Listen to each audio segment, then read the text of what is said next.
Assalamualaikum warahmatullahi wabarakatuh. Selamat pagi, siang, sore, atau malam teman-teman semuanya. Balik lagi sama saya.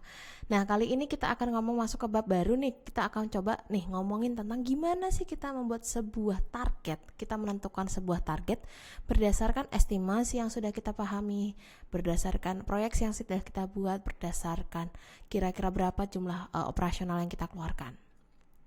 Pertama, kita akan ngomongin dulu nih balance. Kan tadi sebelumnya kita udah ngomongin tentang top down, terus ada ke sampingnya ada bottom up, tapi kita fokusnya hanya di top down aja. Nah, kita akan melihat kira-kira keseimbangan antara dua metode ini tuh gimana sih gitu.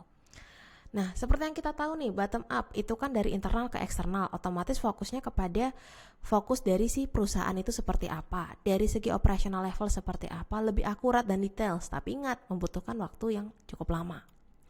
Sedangkan dari top down itu fokusnya kepada big picture, apa yang diinginkan. Kita lihat dari secara eksternalnya dulu seperti apa. Terus baru nanti mendapatkan hasil yang lebih cepat. Di sisi lain juga akan lebih membuat hal yang lebih optimis. Tapi kadang terlalu optimis jadi tidak akurat. Nah, kita akan melihat dari dua pendekatan ini, dari si bottom up sama si top down.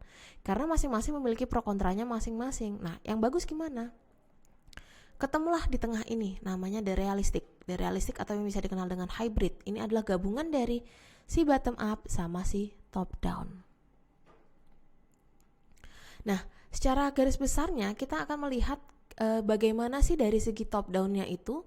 Kan berarti top down dari eksternal, apa yang diinginkan oleh pasar, bagaimana kondisi pasar. Tapi di sisi lain kita butuh juga data-data detailnya dari perusahaan mengenai kira-kira revenue kita seperti apa, penjualan kita seperti apa, margin kita seperti apa, terus kira-kira tujuan apa yang diinginkan oleh perusahaan dan detail perusahaan itu seperti apa. Jadi realistik ini menggabungkan antara si bottom up yang di detail perusahaan.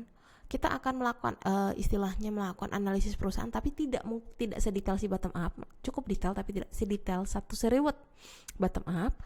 Dan kita akan melihat kondisi pasar secara keseluruhan seperti apa. Jadi ini menggabungkan dua metode, si top down-nya dari segi kondisi pasar, pangsa pasar atau apa yang diinginkan oleh pasar, dan si bottom up melihat dari kondisi perusahaan seperti apa.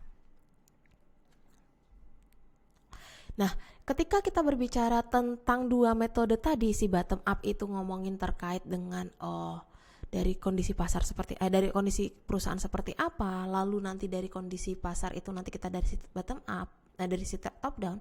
Nah, kita akan menghitung yang namanya rata-rata dari segi revenue kita.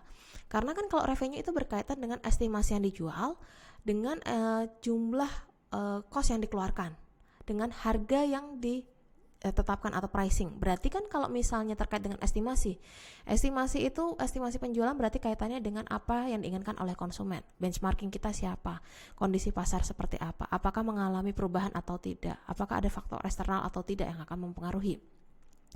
Sedangkan kalau misalnya dari segi cost, dari segi pricing itu kan berkaitan dengan bagaimana produksi kita, harga yang kita tetapkan berapa, margin kita yang kita inginkan seperti apa, lalu kaitannya dengan biaya operasional kita apa saja, apakah ada biaya yang dikurangi atau tidak gitu.